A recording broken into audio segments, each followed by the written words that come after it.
there, this is the second little mark making video actually. I hadn't intended at all to do another one, but several people said, do you want to have a go at a colour one too? So here I go. This is my colour mark making video. And it's really about the same thing. It's about just being nicely playful with your marks, having fun with media, and not putting any preconceptions, not putting any pressure, really taking all the fear and all the anxiety out of working. You can see I've just put down a little bit of base paint. It's actually a dark colour. It's Payne's Grey, which is a colour I use all the time. I absolutely love it. It's brilliant. If you don't know, it's actually a mix of black and ultramarine blue, and it's such a beautiful colour. It's great for mixing, and it's also really good for darks in painting. I love it. I use it absolutely tons in my work, so it's kind of one of those colours that is really worth having in your sort of painting toolkit, if you like, or in your colour palette. I've put a bit of dark down to start with, and I've done that partly because it can start to dry, and I've taken away a little bit there, a bit like we did last time. I've just taken a bit away just to create a little bit of kind of texture coming through the paint that's already down. Big tip with this, if you're going to do some colour mark making, and I really hope you will, it's worth limiting your colours. Just go for, I don't know, just a couple of colours really, so that you don't overwhelm yourself and you don't end up with a sort of painter's mud effect, which is ever so easy if you go a bit mad and have lots of colour to start with. So I'm adding a bit of second colour here. This is a nice sort of cerulean blue, and I'm just going to add that in. I'm playing with adding it in different ways. So I put it on quite thick there, and I've sort of scumbled it a bit and really worked it into my paint there. And I'm also just going to get a little bit of water, make more of a wash effect, and put some translucent colour. Here we go, this is making it nice and translucent. One of the things that's good to do if you're playing with mark making with colour is to play with the contrast between opaque and translucent. It really gives some interesting opportunities to play and to create different effects really. So I've put a bit of those on, and the next thing I'm going to do is I'm going to grab one of these. This is a Wedge.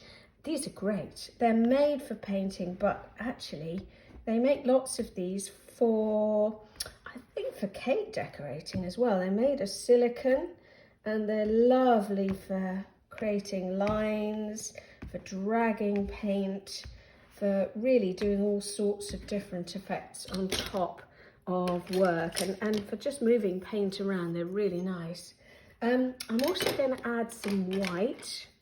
I'm going to add a bit of thick white, I think. I'm going to bring a section of thick white across there. Make it perhaps even a little bit thicker. Just overlaying it on top of what's underneath. Just did that with a palette knife. And I want to get some lines coming through where I can see the colour underneath.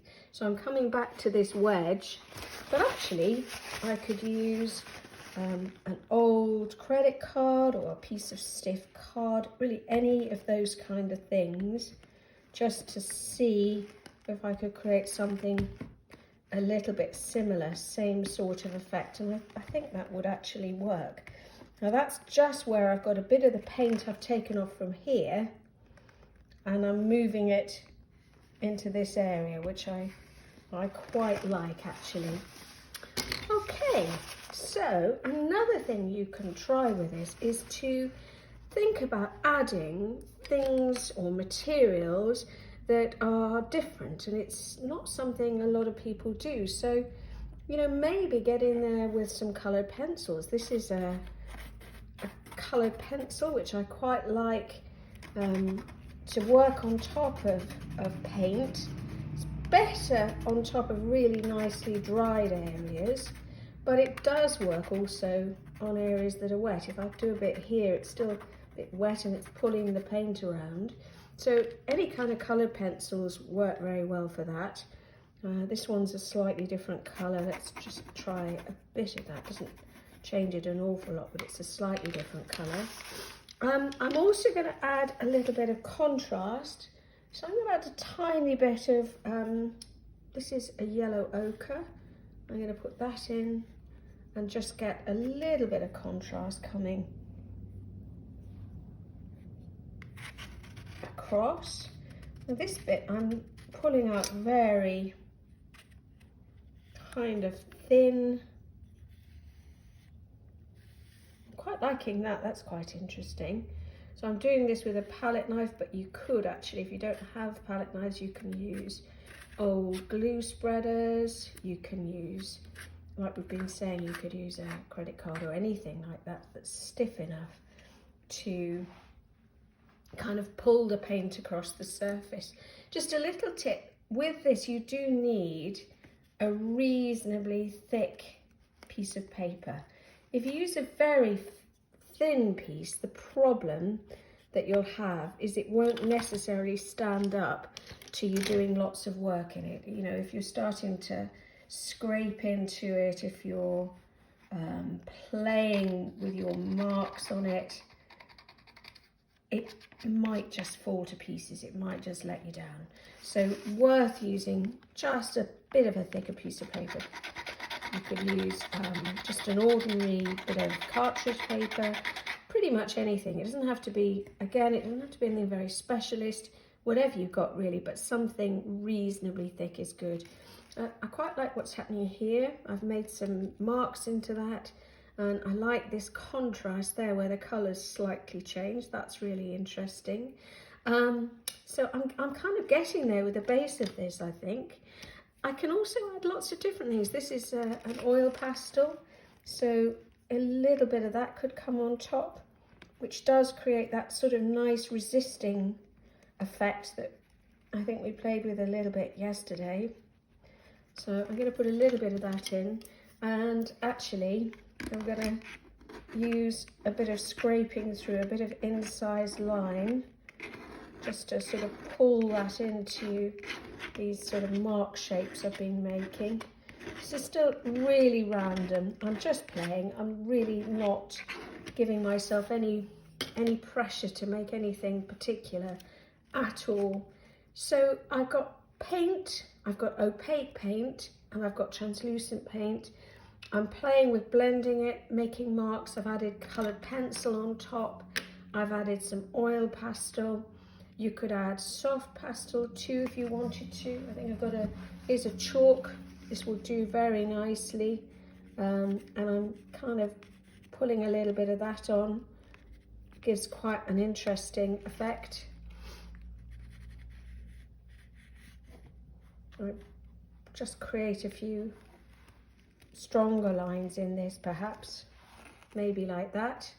If you're doing that, it's really nice to just try playing with weighting and unweighting, just varying the pressure on whatever it is you're using. So I can start really heavy and get a thick mark, and then just come off really fine and turn it into a very fine mark. So that's a fun thing to play with and to try. With all of these, the trick is to have a play with lots of them, and then when you've got a few of these put together, just cut them up, collage them, and ideally stick them into something, a sketchbook, or could be just a notebook, or anything at all. Just put them together, and if you start to collect a few, you'll soon notice ideas. You'll soon come up with things that you could try. You'll notice ways of working that you've really enjoyed and others that you're not so keen on. And all that does is it starts to give you a kind of vocabulary, a visual vocabulary of things that you can do. And that's great because that'll all feed into whatever kind of artwork you want to create. It really will.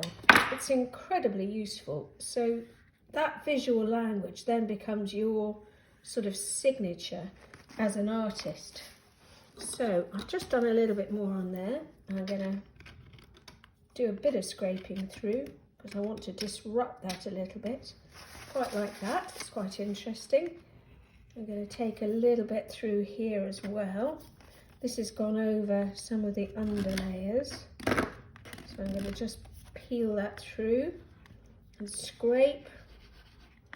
Maybe create some texture lines in here, quite random sort of lines. I like it when you incise through and you start to pick up layers of colour that were underneath. I think that's quite interesting. I've just got a dipping pen here. I like these to work with. I think they're great. They give you a great deal of control, and I kind of like what they let you do in terms of making nice marks. I think that's probably nearly there. I don't want to do too much.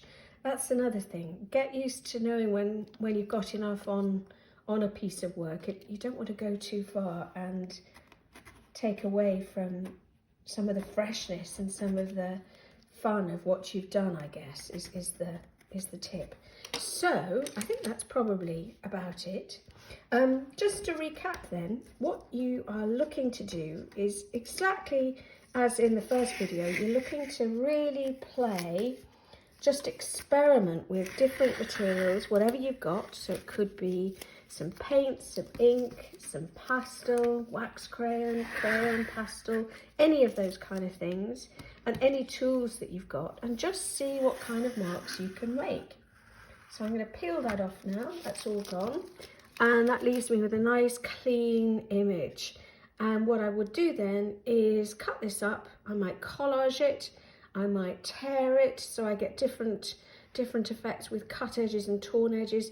Put it in a scrapbook or a sketchbook.